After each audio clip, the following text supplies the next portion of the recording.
Buenos días. Bien, hoy día vamos a comenzar la clase rápidamente porque se larga la clase. Primero vamos a empezar con genital masculino, que es el concepto de genital femenino masculino. Vamos a empezar con masculino. Ustedes saben que el genital masculino está generado especialmente por el testículo, como es el testículo, que es el elemento básico, testículo, los conductos que llevan el esperma y finalmente el pene, ¿no es cierto?, que sería la parte externa. Tenemos que partir diciendo que nosotros nacemos en una etapa que es indiferenciada, es decir, nosotros al principio de nuestra vida podemos tener ser hombres o mujeres, va a depender de la dotación genética de cada uno de nosotros. Somos XX o XY. Si somos XY vamos a ser varones, ¿no es cierto? Y se va a desarrollar este conducto de color rojo aquí, ¿no es cierto?, que desarrolla el genital masculino. Y si son XX, se desarrolla este conducto de color azul, que corresponde, ¿no es cierto?, a desarrollo del genital femenino. Por lo tanto, van a quedar dentro de nuestro cuerpo ciertos vestigios, ¿no es cierto?, tanto del genital masculino o del femenino en la mujer o en el hombre.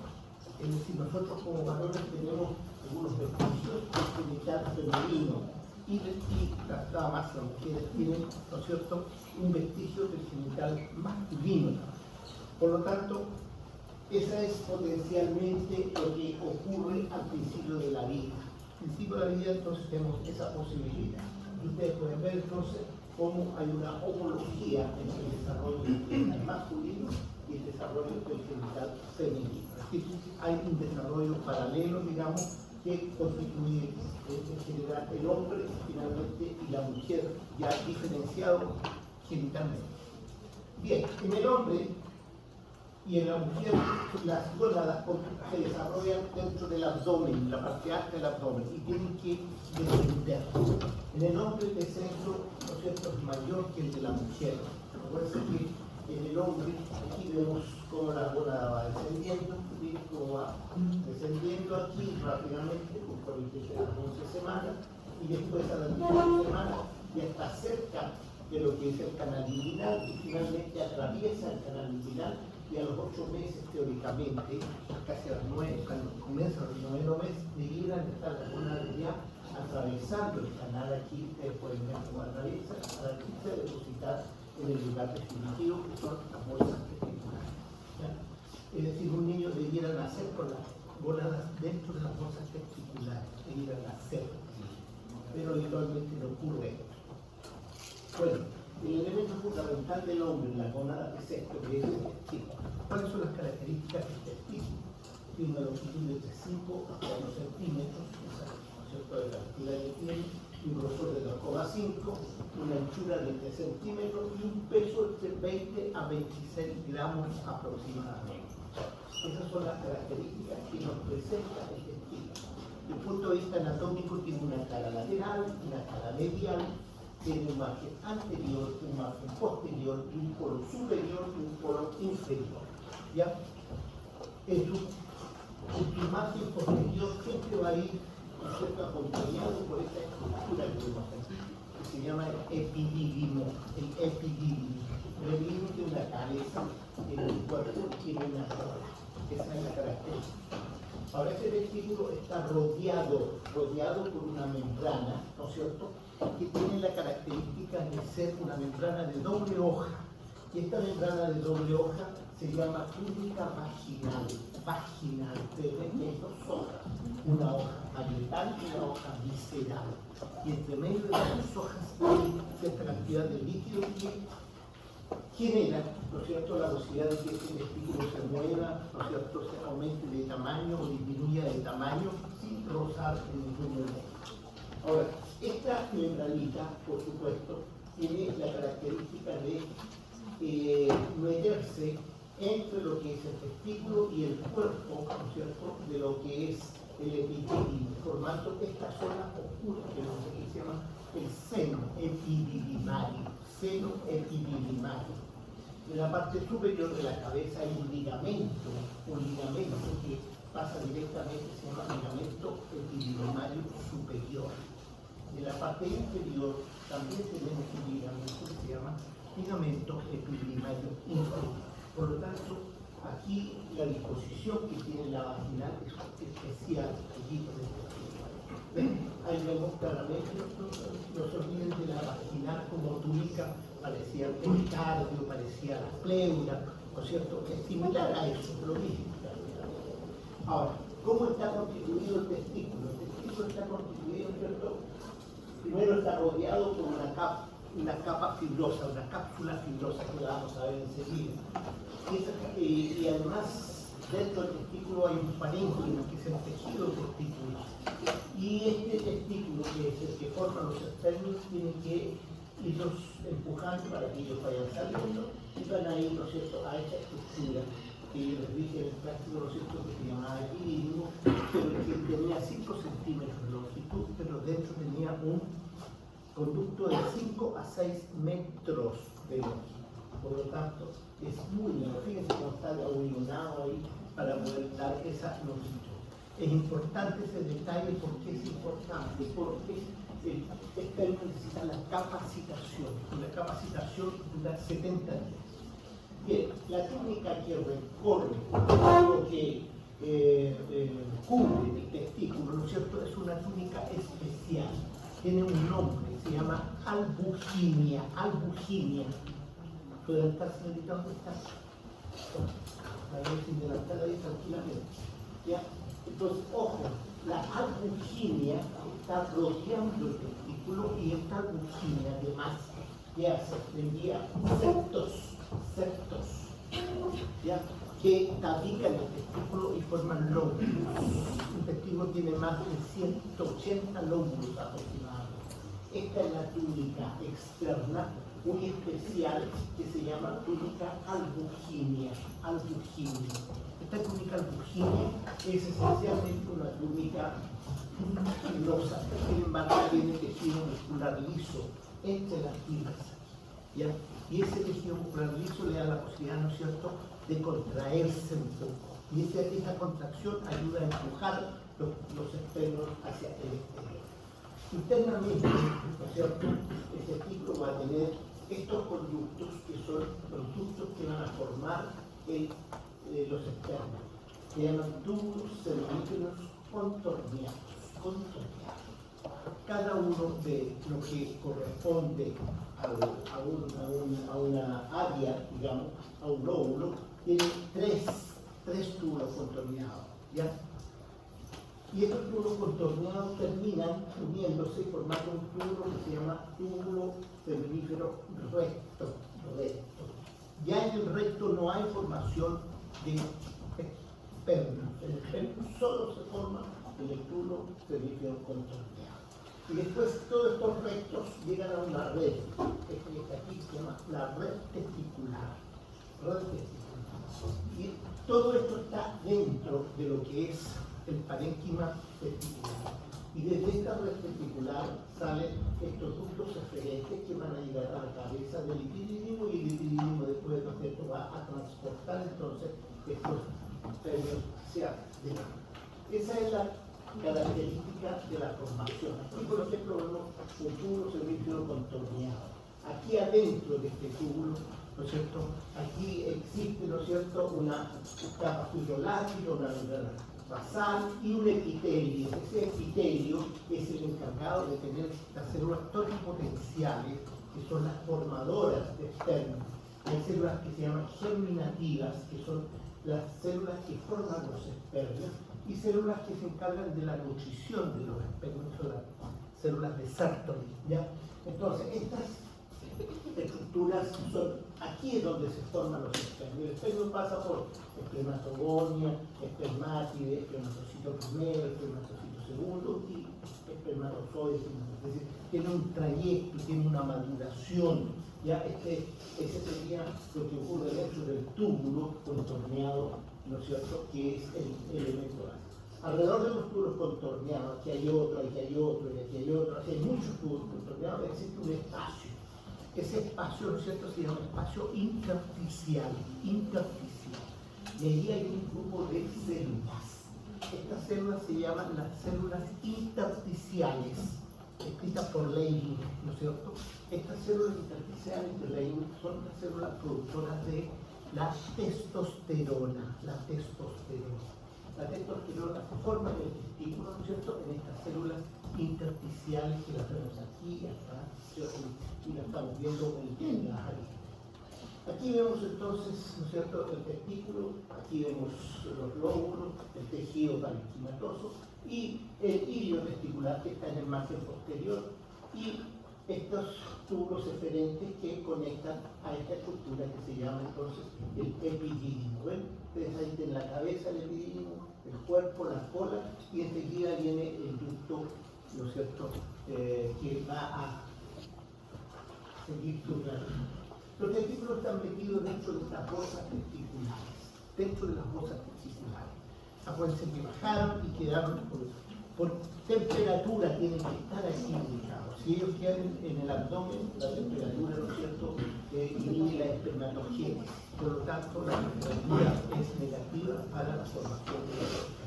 Ahí vemos el testículo, ahí vemos el epidídimo, y aquí están abiertas las bolsas testiculares. ¿Qué son las bolsas testiculares? Un conjunto de capas que fueron arrastradas en el descenso testicular desde la pared anterior del abdomen.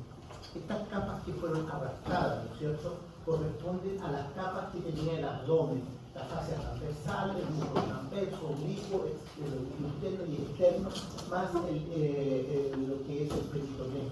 Todo esto fue arrastrado, ¿no es cierto?, y finalmente quedó formando parte de lo que son las bolsas testiculares. Ustedes pueden ver en esta figura cómo las bolsas testiculares entonces van a tener por fuera piel, ¿no es cierto?, conjunto silvestre, la misma piel del abdomen. Por dentro aquí se genera un músculo especial que se llama dartos.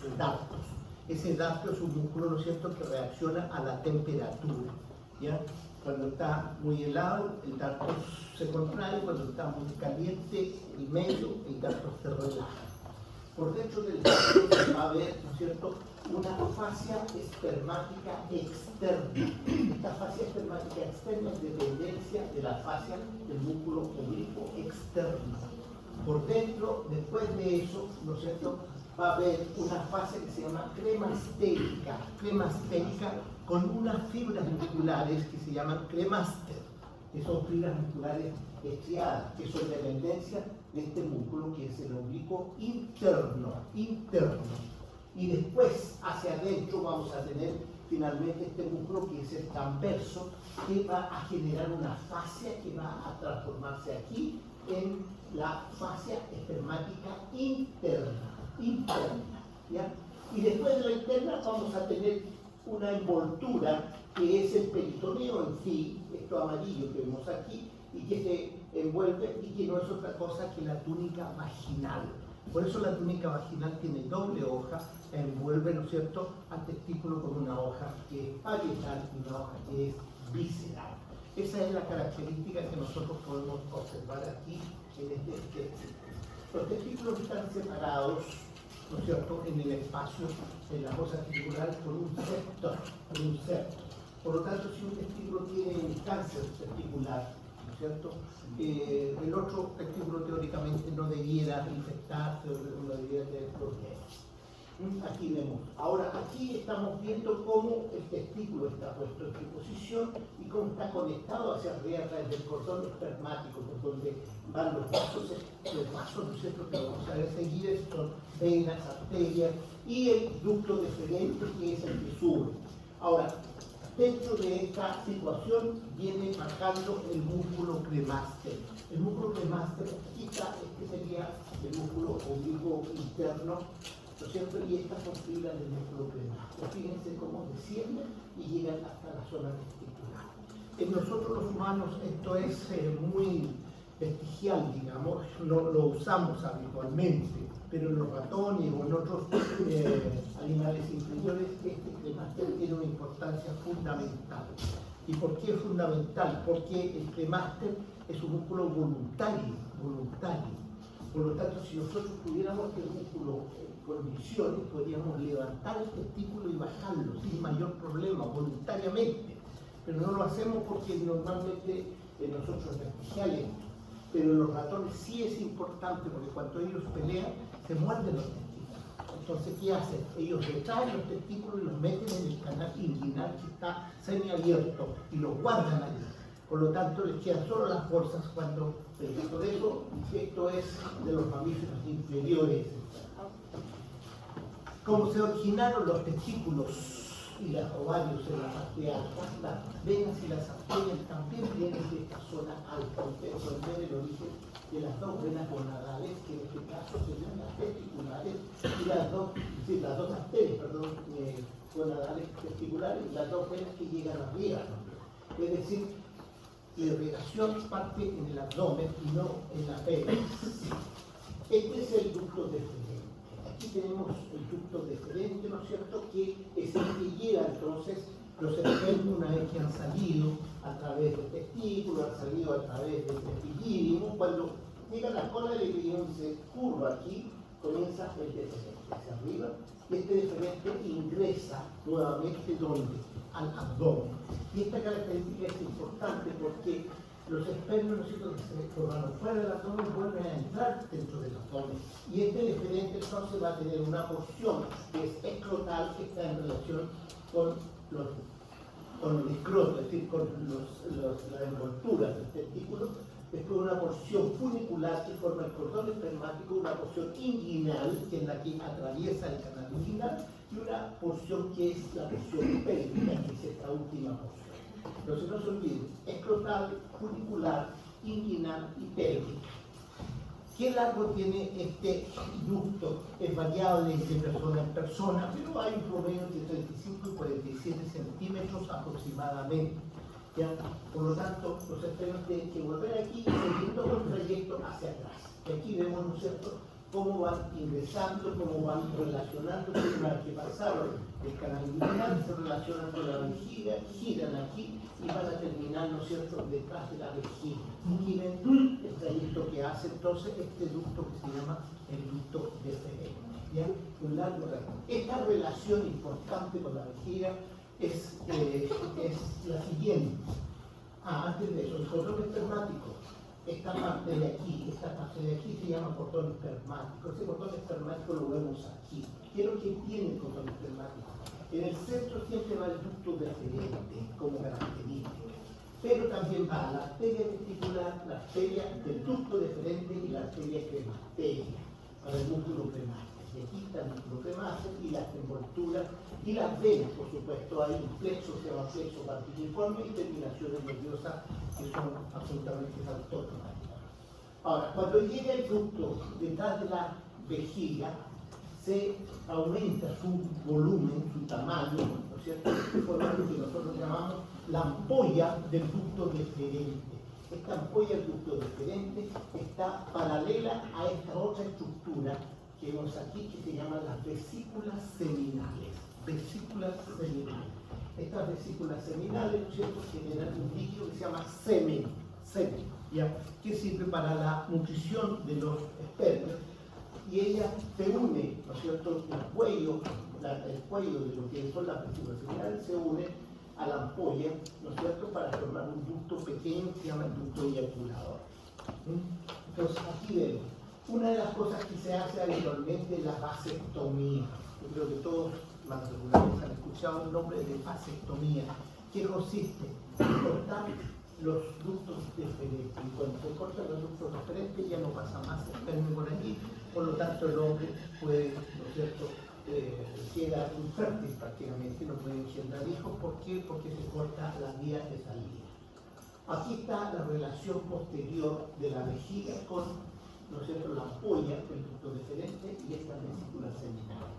Estas dos vesículas seminales de la izquierda, entonces están detrás de la vejiga, no se olviden. Ahí vemos de nuevo una vesícula, ¿no es cierto?, abierta, otra vesícula cerrada, y el ducto conovaginal. Fíjense el cruzamiento que hace el ducto conovaginal, un cruzamiento en X, siempre pasando el ducto deferente por delante de lo que es el ureter, ¿ya? Por delante del ureter. Ustedes ven ese detalle que es importante, ¿no? Entonces, detalles que... Ahora, ¿qué sucede hacia abajo? Nos encontramos con una estructura que yo la marqué aquí de rojo, que no es otra cosa que una glándula que se llama próstata. Entonces, cuando llega el ducto deferente, ¿no es cierto?, y se une con la vesícula seminal, forman este conducto que está aquí, este ducto que se llama ducto eyaculador. Este ducto eyaculador va desde la base de la próstata, ¿no es cierto?, hasta la parte media y se abre a la uretra. Acuérdense que la próstata es atravesada desde la base al vértice por la uretra. La uretra pasa dentro de la próstata, por dentro de la próstata. Si nosotros vamos a la biología de esto, vamos a darnos cuenta que la próstata se genera de las paredes de la uretra. Está formada la uretra y de las paredes comienzan a salir, ¿no es cierto?, prolongaciones, ¿ya?, y finalmente termina formando la próstata.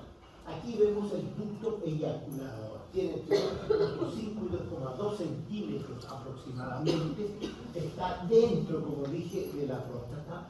Tiene un seno eyaculador, ¿ya?, y tiene una forma usolada, es decir, una forma de un uso prácticamente, va cerrándose para abrirse en estos dos pequeños ductos o forámenes aquí que corresponden justamente en esta zona del colículo seminal. Ya, esto estamos aquí dentro de la uretra,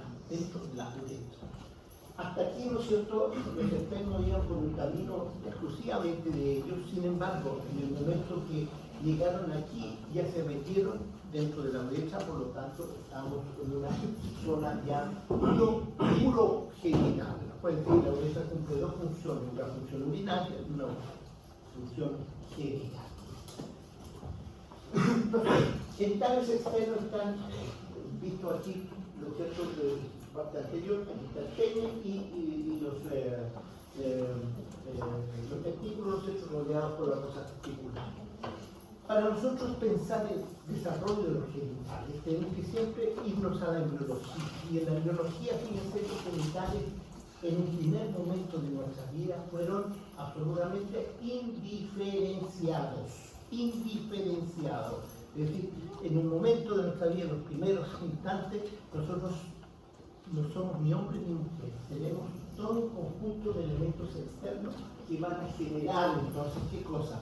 El desarrollo del genital masculino o femenino dependiendo de X o Y. Y aquí tenemos, ¿no es cierto?, cómo existen las mismas cosas, las mismas estructuras, ¿se dan cuenta o no? Es decir, este es genital masculino y este es femenino. Si uno lo mira en un primer momento, es igual. Muchas veces malformaciones congénitas o problemas genéticos generan, ¿no es cierto?, genitales que no corresponden a la identidad de la persona. Es decir, aparece una niña con genitales masculinos más desarrollados, digamos, o un niño con genitales femeninos, ¿ya? Y uno a veces indirectamente piensa que es una persona desviada sexualmente, pero no es así. Es problema genético, es problema biológico, ¿ya? Esto se llama hermafrodita, está habitualmente. Y aquí tenemos el genital masculino, cómo se desarrolló, ustedes ven el pene, aquí ven las bolsas testiculares, ¿no es cierto? Aquí el glande del pene y fíjense acá el clítoris femenino. Estas bolsas testiculares son los labios mayores en la mujer, ¿no es cierto? El pene y toda su estructura es el clítoris que está aquí en la mujer. Lo único que aquí esta apertura continuó, en cambio aquí se cerró la apertura, que es media y anterior. Ustedes la ven aquí, los dos, aquí están las dos aperturas abiertas, sin embargo esta se está cerrando y esta permanece abierta, está en el vestíbulo y aquí se cierra y queda un rastro más, nada más bien. Por lo tanto, el desarrollo genital es un desarrollo común para el hombre y la mujer.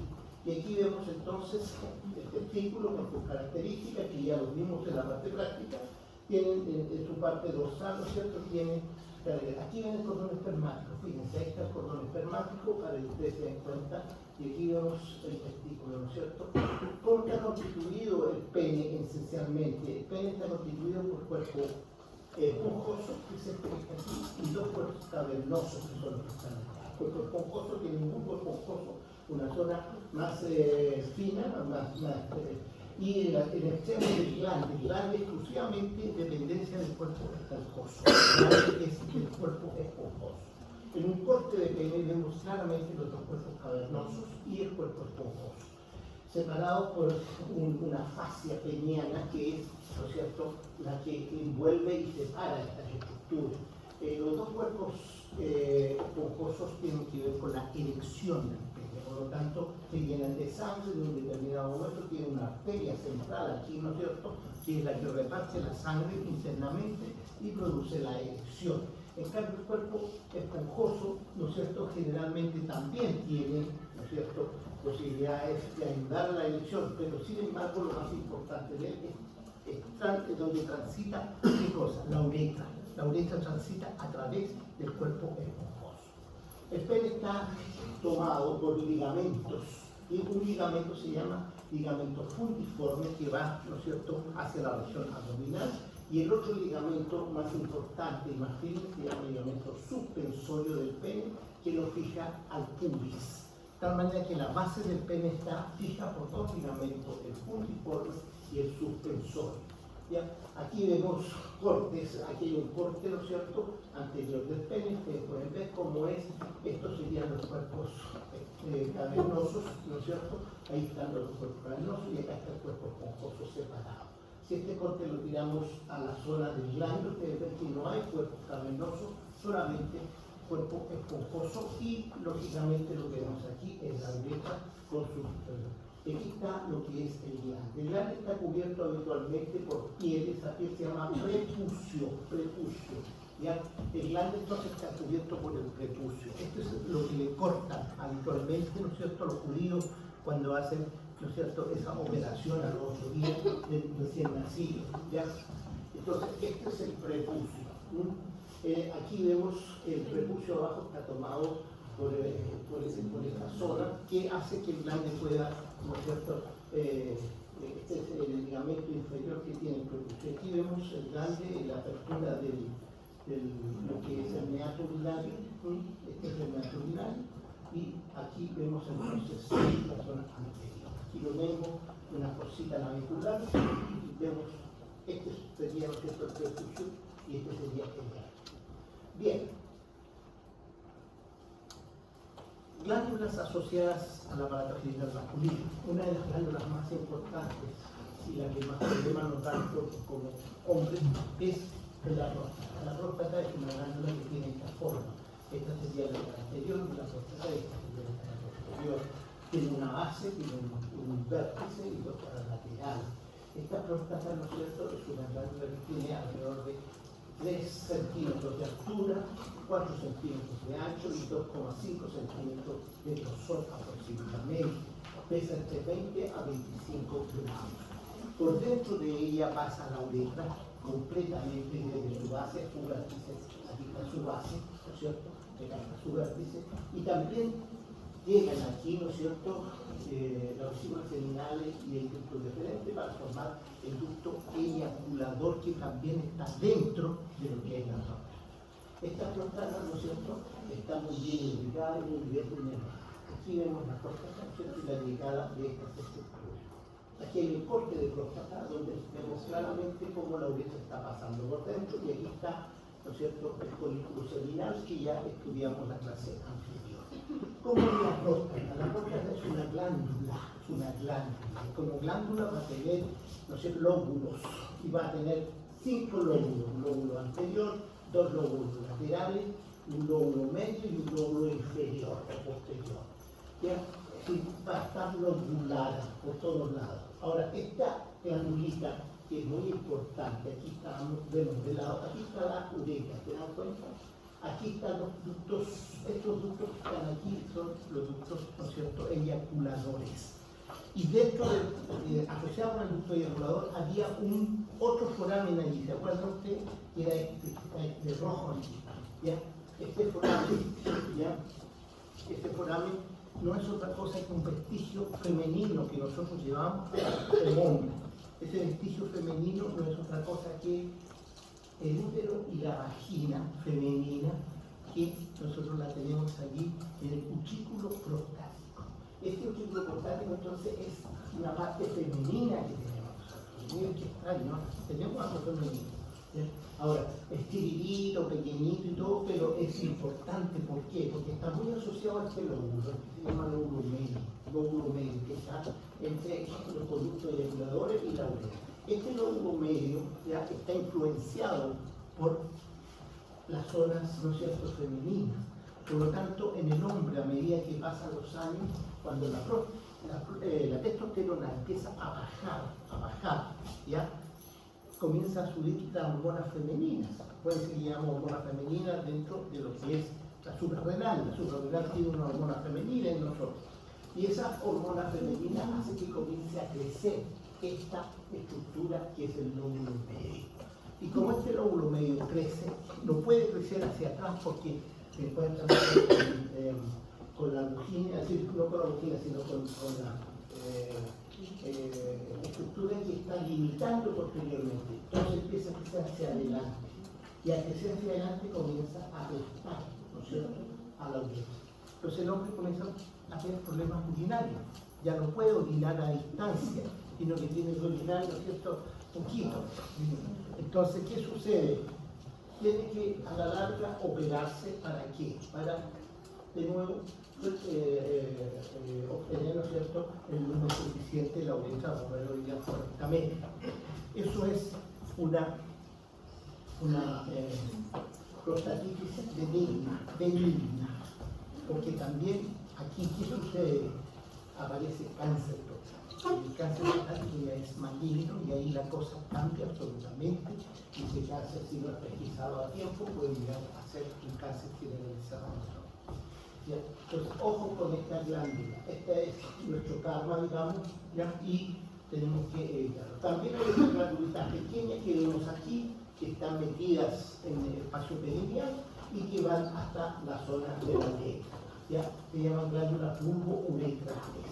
Estas glándulas, ¿no es cierto?, cambian el pH que hay en relación con la uretra para el momento de la pasada de los espermios hacia afuera, para que los espermios no sufran.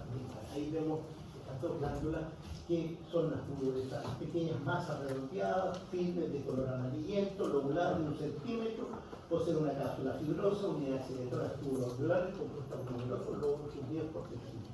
Eso es, ¿no es cierto?, estas glandulitas que se llaman las bulbo-uretrales. Y son glándulas que cambian el pH. Eso es lo que hacen, su función es esa. Y ahí vemos la irrigación de la próstata, muy bien irrigada. Esta arteria es la arteria vesical inferior. Esa es la arteria que irriga la próstata. Y hay una hiperplasia benigna, es un crecimiento benigno que no es maligno y que se puede sacar sin ningún problema. Sin embargo, cuando es maligno, la cosa es mucho más compleja y tiene que ser una operación mucho más compleja. Bien, esa es la primera parte de genital masculino. Ahora vamos a ver la segunda parte de genital femenino.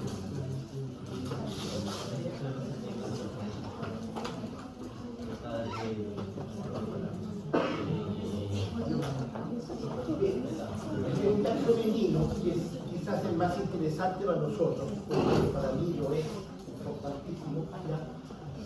Tiene algunas cosas similares al masculino, sin embargo, tienen características extraordinarias que son únicas en la mujer. Lo mismo, el origen, igual que el hombre, puede ser la gónada, esta es la gónada, ¿ya? Y aquí están los ductos, ¿no es cierto?, que son los ductos, ¿no es cierto?, que van a dar origen al aparato genital femenino. Aquí vemos cómo se desarrolló entonces el aparato genital femenino. Bien, ¿qué es lo que tiene como gónada el aparato genital femenino? Tienen los ovarios. Los ovarios, ¿no es cierto?, que son dos, pero estos ovarios que también nacieron en la parte alta abdominal descienden, pero no tanto como los testículos. Ellos quedan dentro de lo que es, ¿no es cierto?, la pelvis. Y ustedes ven que está en la posición habitual del ovario entre la arteria ilíaca externa y la arteria ilíaca interna y sobre la arteria obturatoria. Ahí hay una fosita que se llama la fosita ovárica. Estos ovarios están allí mientras la mujer, ¿no es cierto?, no ha tenido hijos, ni ha tenido embarazo, ni ha tenido nada. Las que tienen embarazo cambian su posición y cuando vuelven de nuevo post-embarazo van a quedar ubicados acá.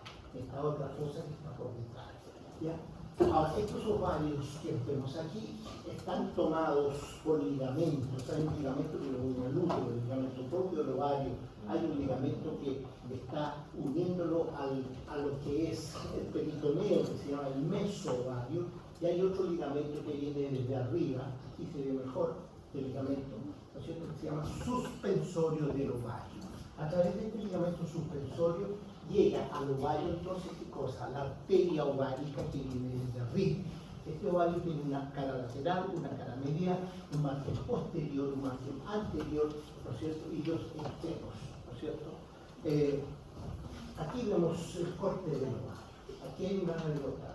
Tiene una parte central, que es la médula, y una parte cortical, que es la corteza. La corteza es la importante porque allí están, ¿no es cierto?, los ovocitos, ¿cierto? Ahí están guardados. Acuérdense que la mujer trae una dotación de momento de su etapa fetal.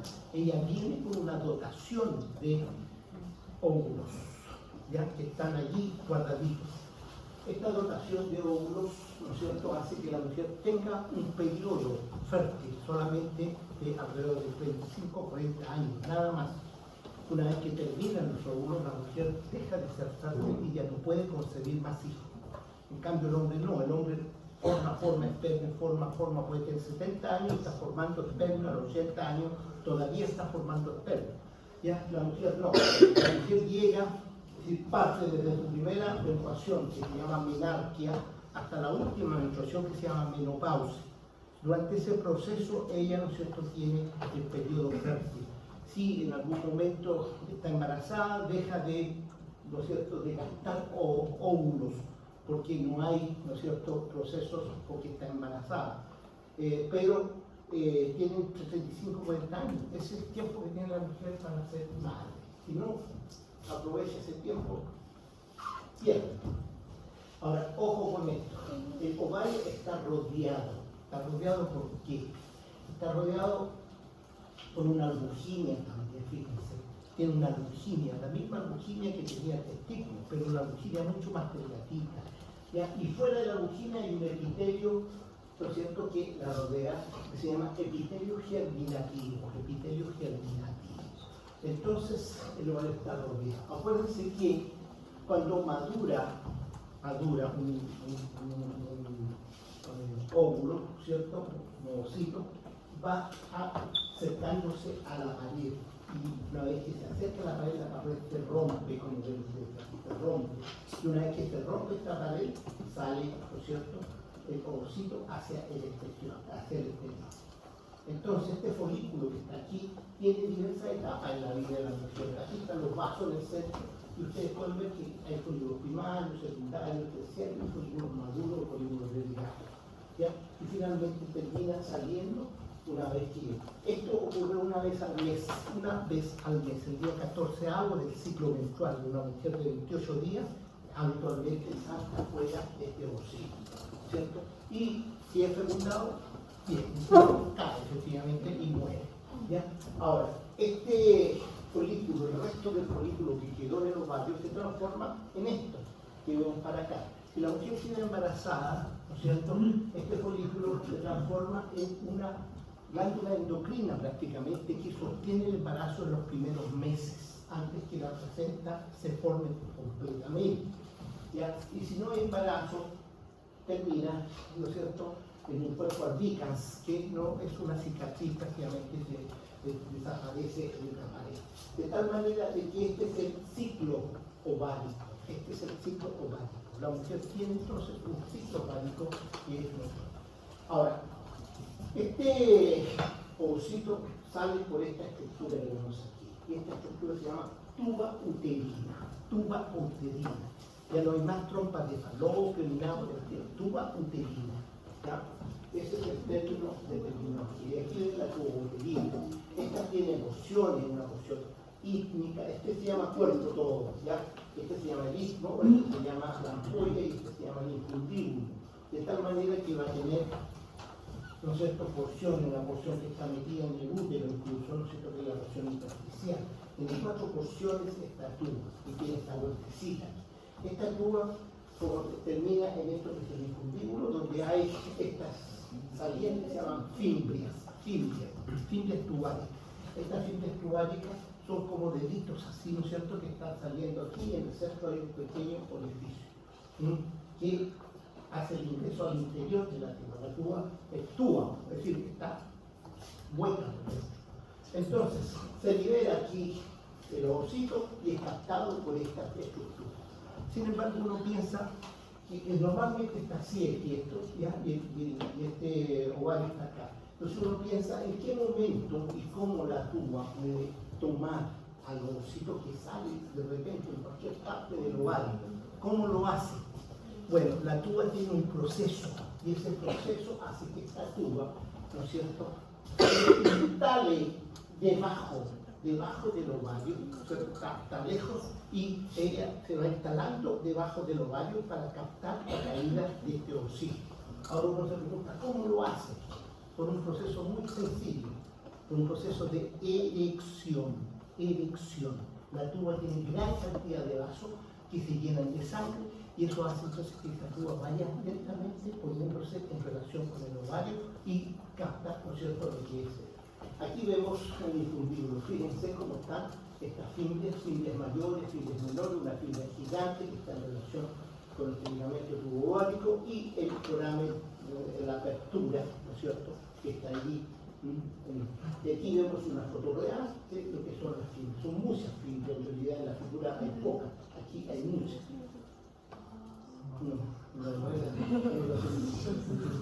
Pensé que era la luz.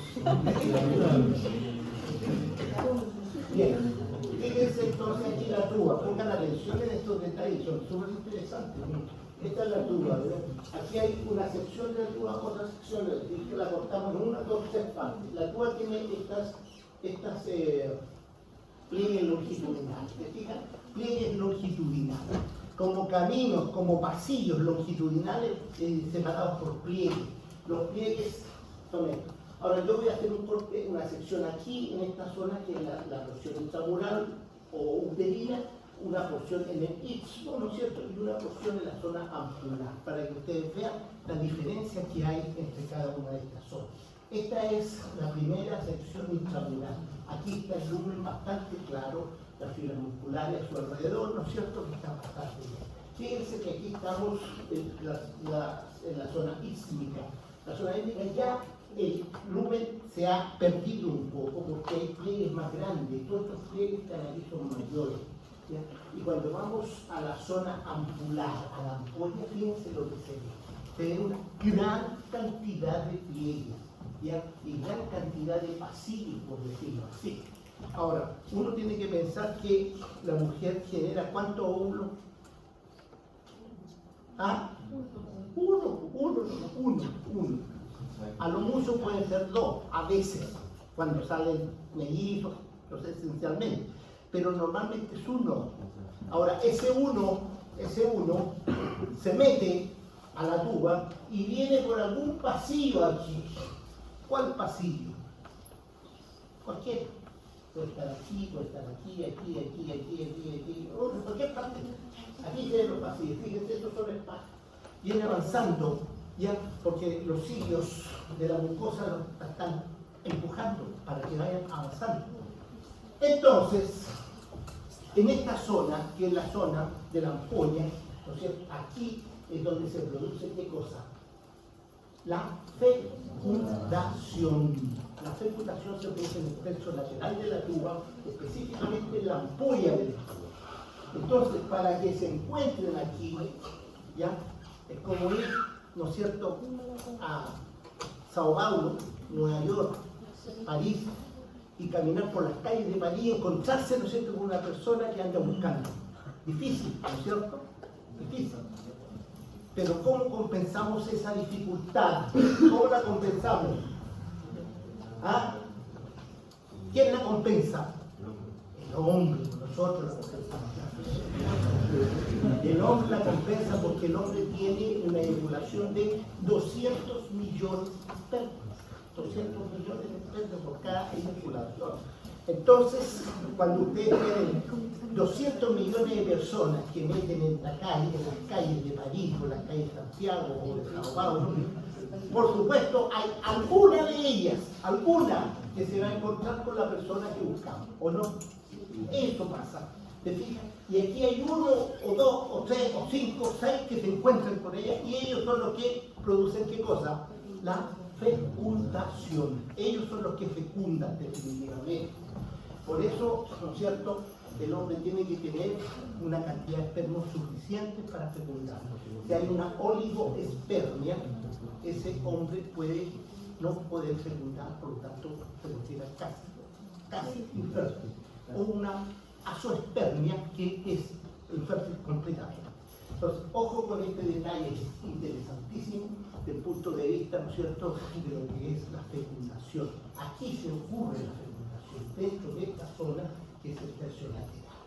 Aquí está la capa vasomuscular, es decir, la tuba es capaz de moverse por erección, igual que el pene en el fondo, ¿ya? Se mueve por erección porque tiene vasos que envuelven, ¿no es cierto?, es decir, músculos que envuelven los vasos, y esta disposición de fibras, disposición de fascículos y la musculatura de lisa sobre los vasos de la capa vasomuscular de la túnica muscular uterina es capaz, ¿no es cierto?, de producir esa situación. Y aquí vemos claramente entonces esa relación importante que tiene. Y una vez que ese ovocito ya se transforma en óvulo, digamos, ¿ya?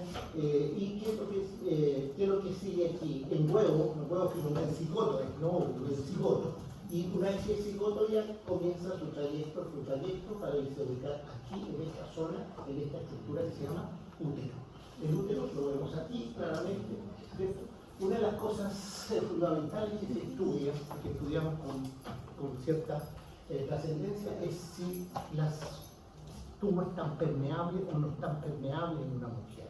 Hay mujeres que no pueden quedar embarazadas, ¿ya? Y se hacen entonces una serie de exámenes, y uno de los exámenes es ver la permeabilidad.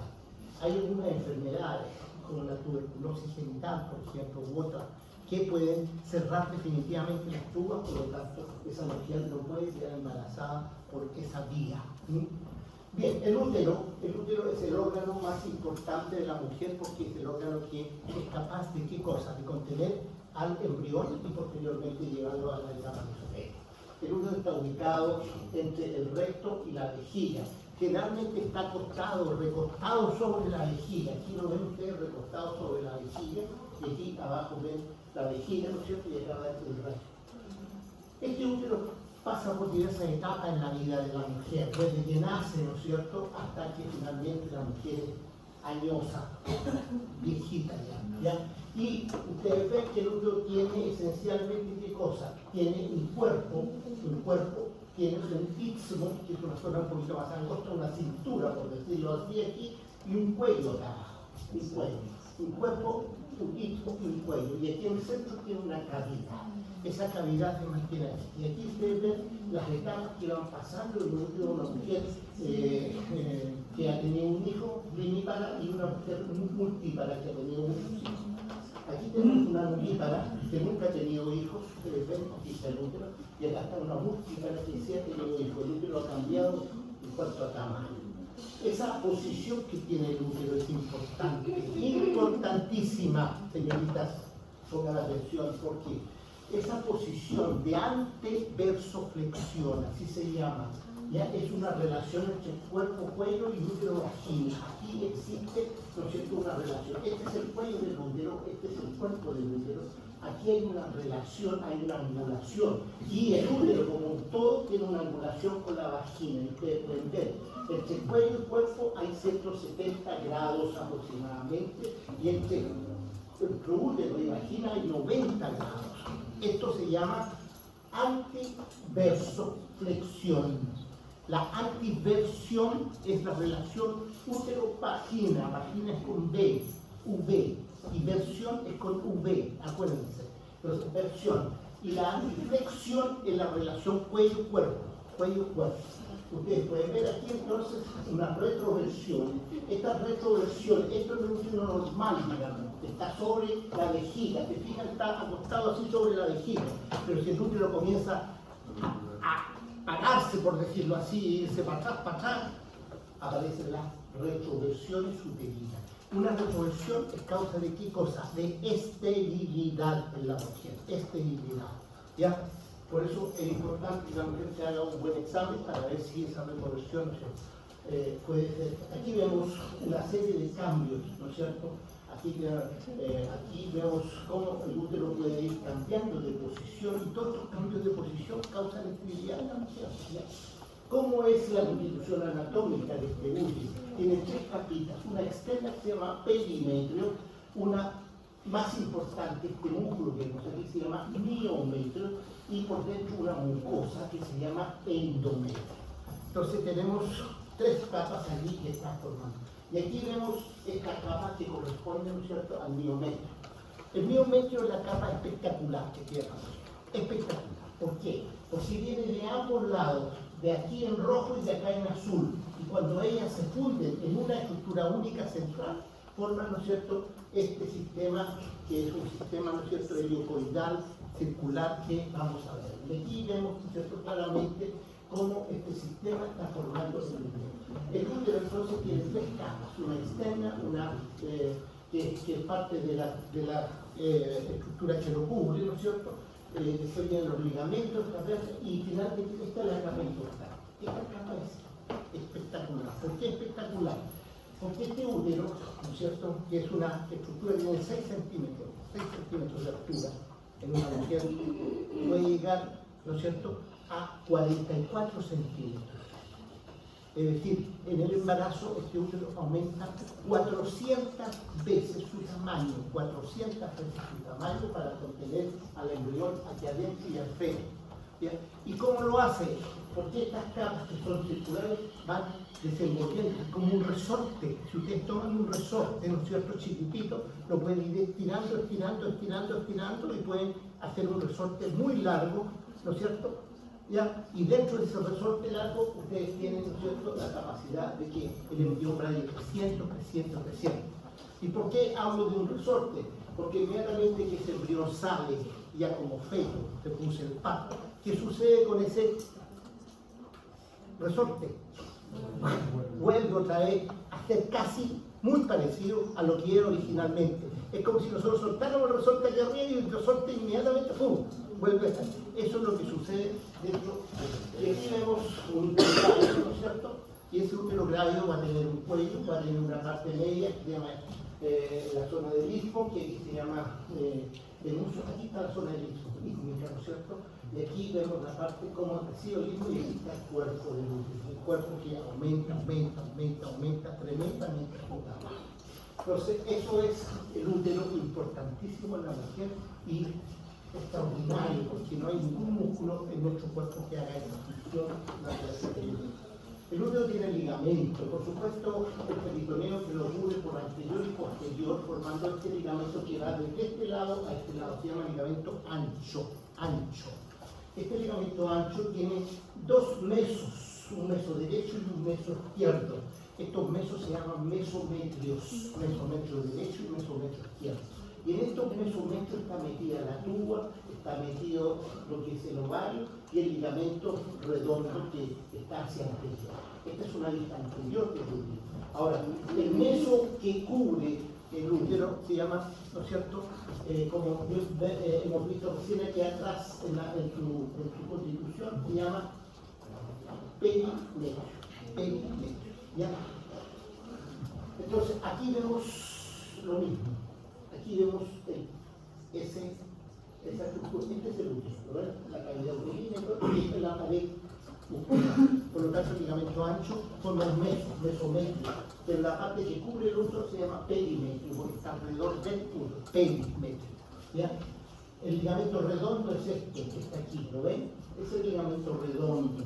Ese sale por el canal inguinal y va hasta el pubis y al lado mayor de la mujer. Ese ligamento redondo es el que mantiene la posición de antiversoflexión, es decir, lo mantiene siempre inclinado hacia el frente.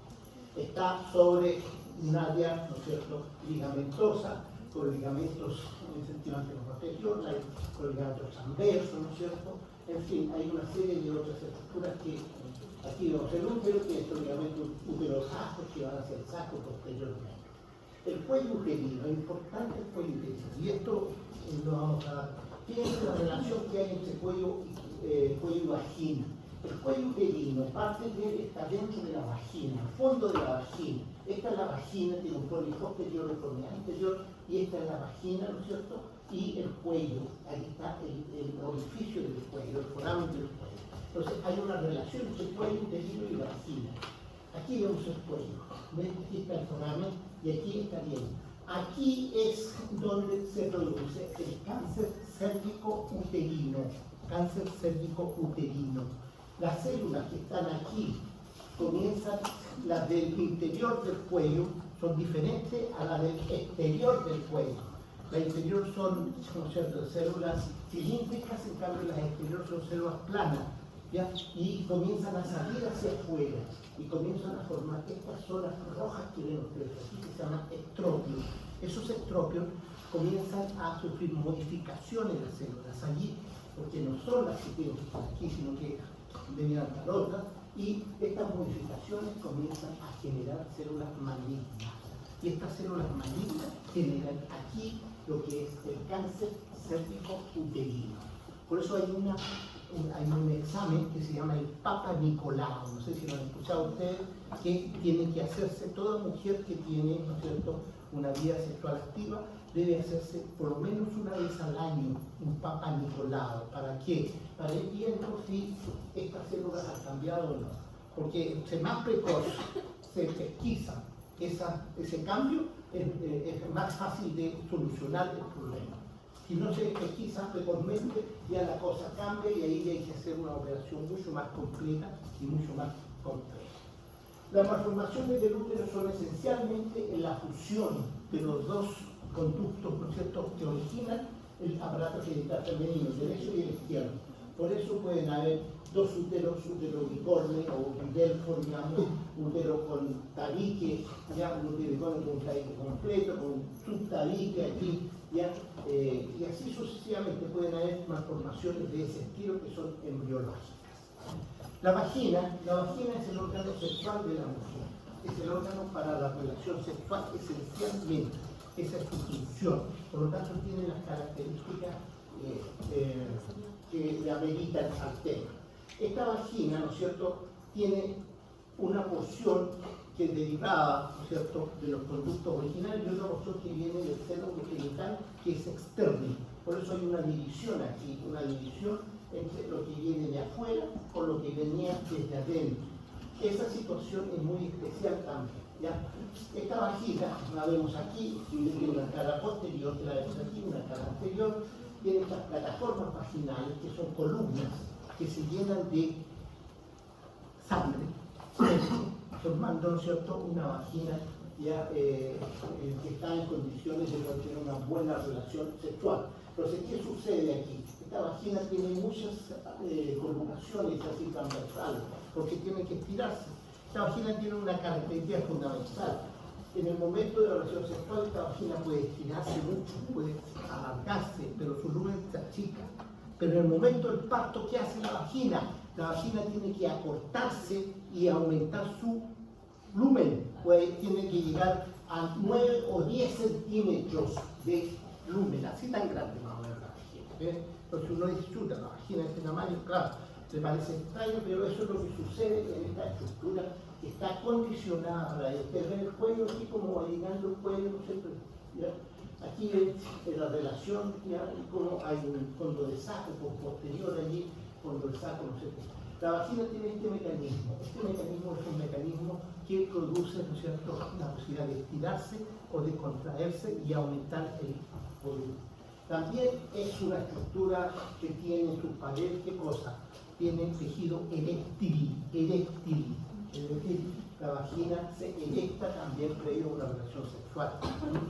Aquí vemos la relación que tiene la vagina, especialmente con qué cosa, con la base de la vejiga y con la uretra. Aquí está la vagina, aquí está la base Por eso es importante esta vagina, en el sentido de que muchas veces, a veces se hacen abortos mal hechos y se rompe esta vagina y se rompe la pared anterior que comunica con la uretra y la mujer comienza, ¿no es cierto?, a tener muchas veces problemas de infección urinaria de repetición y eso es causado por una fístula vesículo-vaginal.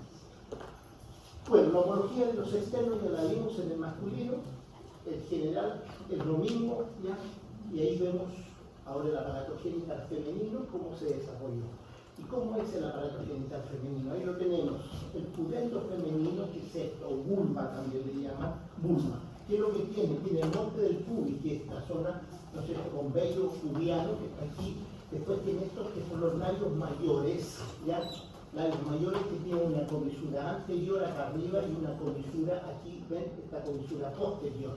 Dentro de estos labios mayores, es decir, aquí el espacio que está aquí se llama la rima pudenda, ¿ya? Y dentro de esta rima pudenda aquí vamos a encontrar nosotros esta estructura que vemos aquí que se llama el vestíbulo vaginal, ¿ya? El vestíbulo. Dentro del vestíbulo vamos a encontrar nosotros estas estructuras más pequeñas. Esto que está aquí más pequeño y más delgadito se llaman labios menores. Y estos labios menores están en relación con el clítoris que está arriba. ¿Ya? Estos labios menores forman el frenillo, ¿no es cierto?, los frenillos del clítoris y también lo que es, ¿no es cierto?, en la zona del prepucio del clítoris. Es todo dependencia de los labios menores. Ahora, dentro del vestíbulo, ¿qué vamos a encontrar? Vamos a encontrar el óseo vaginal, ahí está el óseo vaginal, aquí estaría, ¿no es cierto?, el meato urinario y acá abajo hay una pequeña fosa que se llama la fosa del vestíbulo. Esto es la parte interna, ¿no es cierto?, de lo que es la zona externa. Ahí vemos claramente, ¿no es cierto? Esta es la estructura que nosotros conocemos como el óseo vaginal. Habitualmente el óseo vaginal está cerrado por una membrana. ¿Cómo se llama esa membrana? Himen, el himen. ¿Qué es lo que es esa membrana? No es otra cosa que el origen embriológico de la parte superior con la parte inferior, que son diferentes. Entonces cuando se juntan, queda cerrado allí por el himen. Ese himen habitualmente es perforado porque la mujer tiene que tener, ¿no es cierto?, la salida de lo que es la menstruación hacia el exterior. ¿Ya?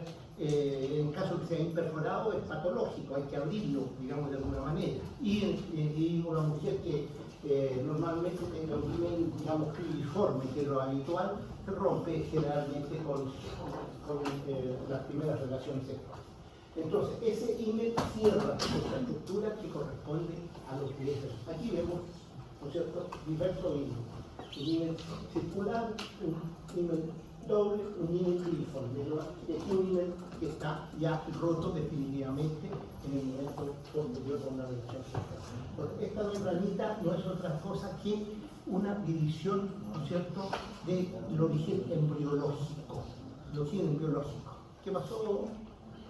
¿Están preocupados ahí mirando para acá? ¿Ya?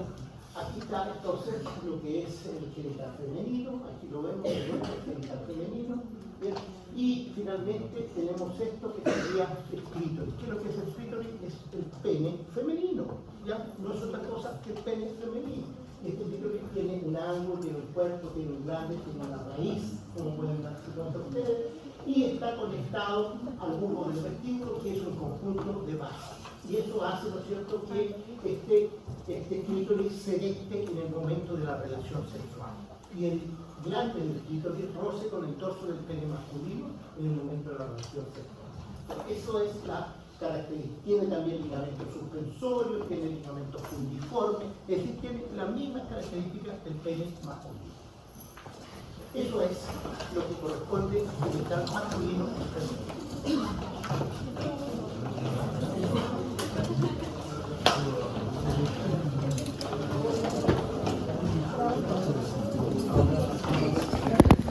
En cuanto llegue a mi casa